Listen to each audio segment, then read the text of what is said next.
I gotta make this video because it's important to me.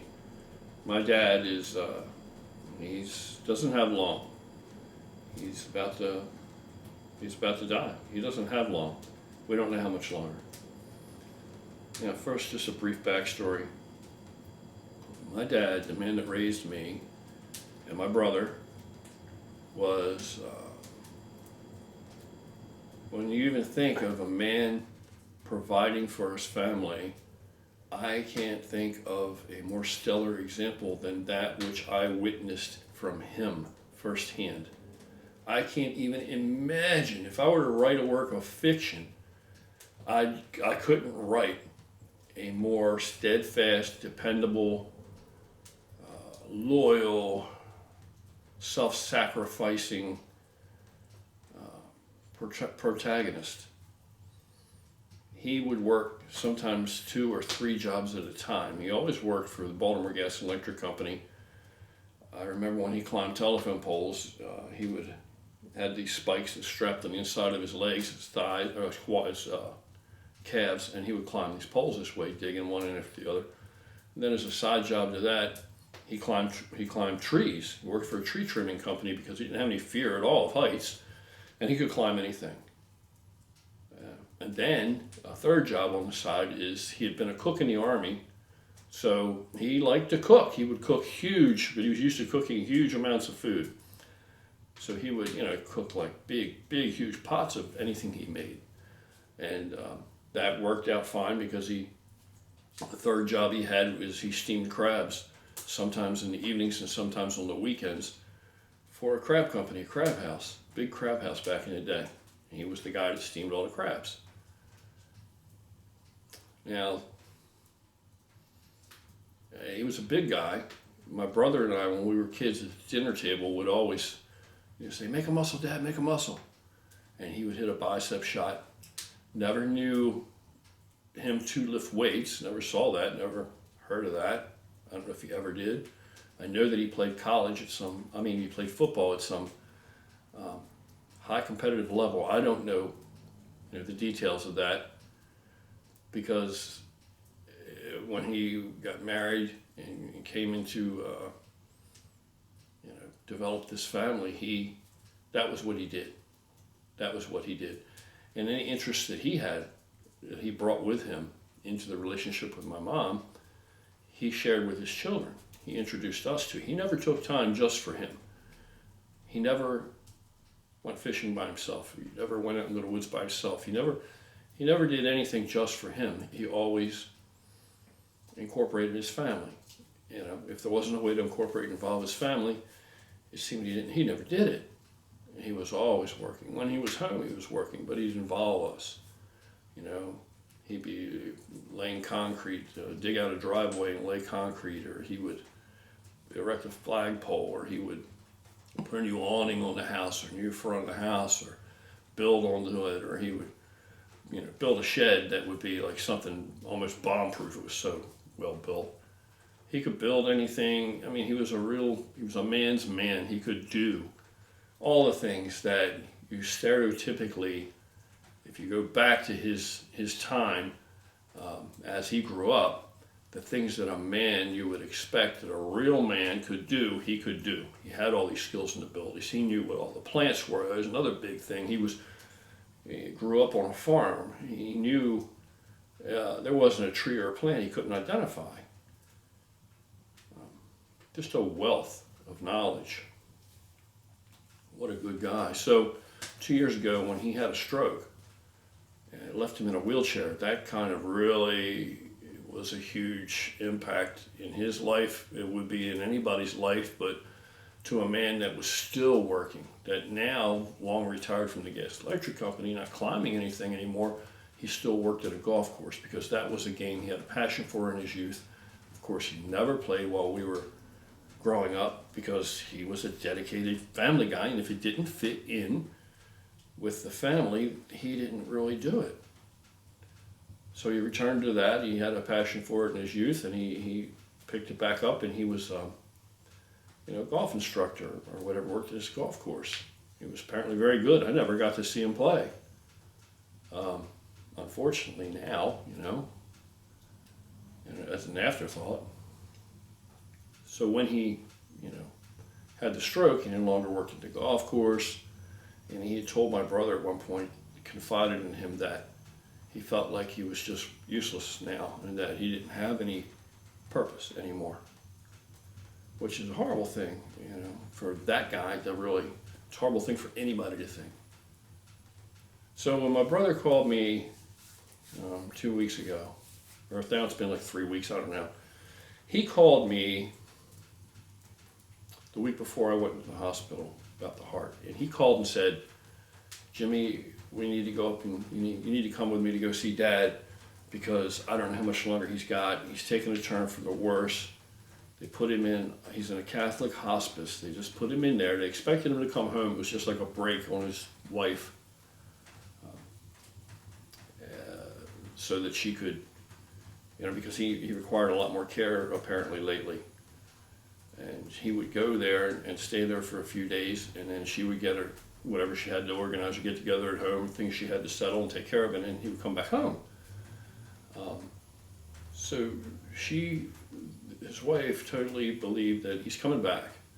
But my brother told me that he's probably not going to go back, because now, coinciding with his installation in this hospice, he seems to have some kind of dementia or Alzheimer's thing going on, where he forgets who people are or where he is or what the period of time is. And it comes and goes. It's a fleeting thing. And he just seems to be rapidly in decline. So my brother arranged with me to go and see my dad. We were going to go on Sunday, the coming Sunday. So I really wanted to do that. Of course, I want to see my dad before he dies. We've been kind of estranged largely because both of us just don't know the awkwardness of how to approach the other, even though, we smile to each other and we acknowledge each other, and we both can feel that we enjoy being around each other at functions and weddings and things, but we don't get past that and get to the real nitty-gritty. I wrote him a letter some years back and told him, how much I actually respected him, what I actually thought of him, and I apologized because I had been young and headstrong and stupid,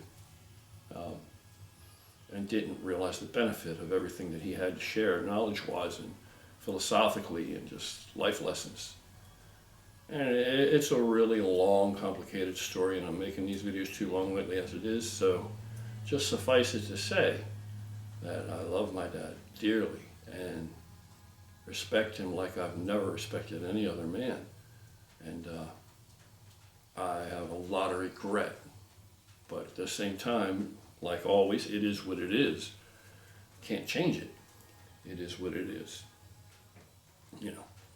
Opportunities I missed, let's slip through my fingers out of stubbornness. And, like I've told you guys, if you're estranged from somebody and you love them, you care about them, especially if it's a senior person, they're older or whatever, they've been here longer, give them the nod.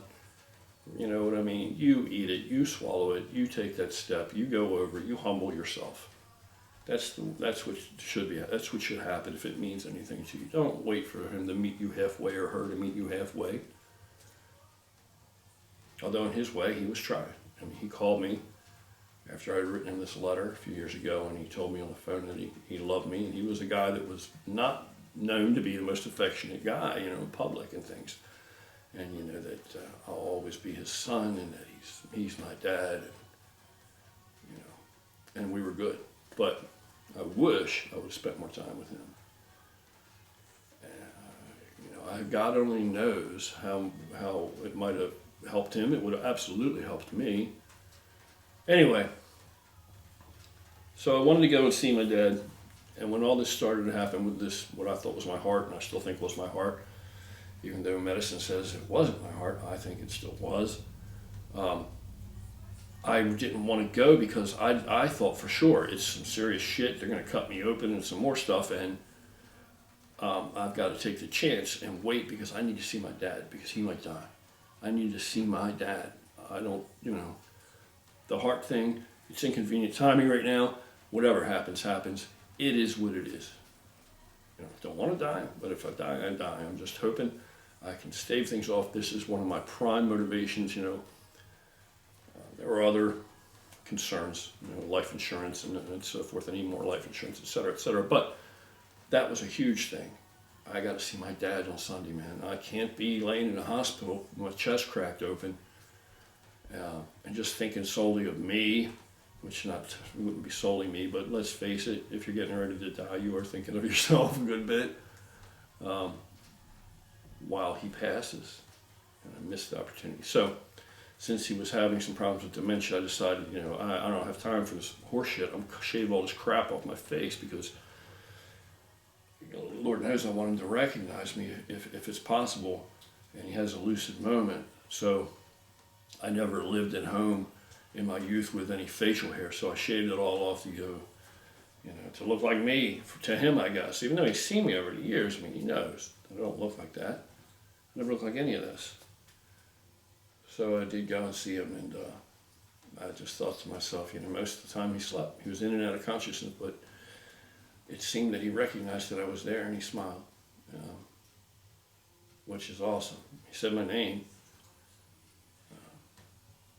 I'm going to go back maybe tonight. I got him this really cool little radio, and I'm trying to load on this stick. I'm not very technically savvy.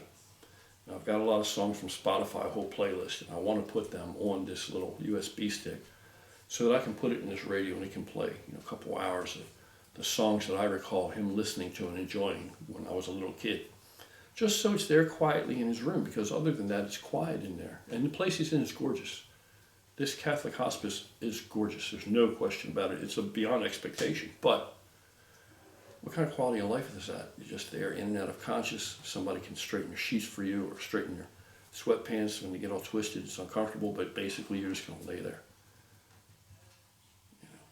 alone in yourself. So I thought maybe it could be something to him. So if any of you guys have any suggestions, if you can email me and tell me, I'm having a lot of problems taking this Spotify playlist and getting it onto this USB.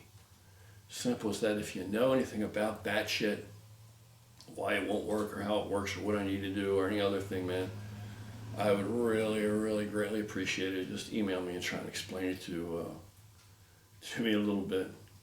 Anyway, that's what's going on. That's why I shaved all this bullshit off. And we're still getting on from here. You guys take care and have an awesome day.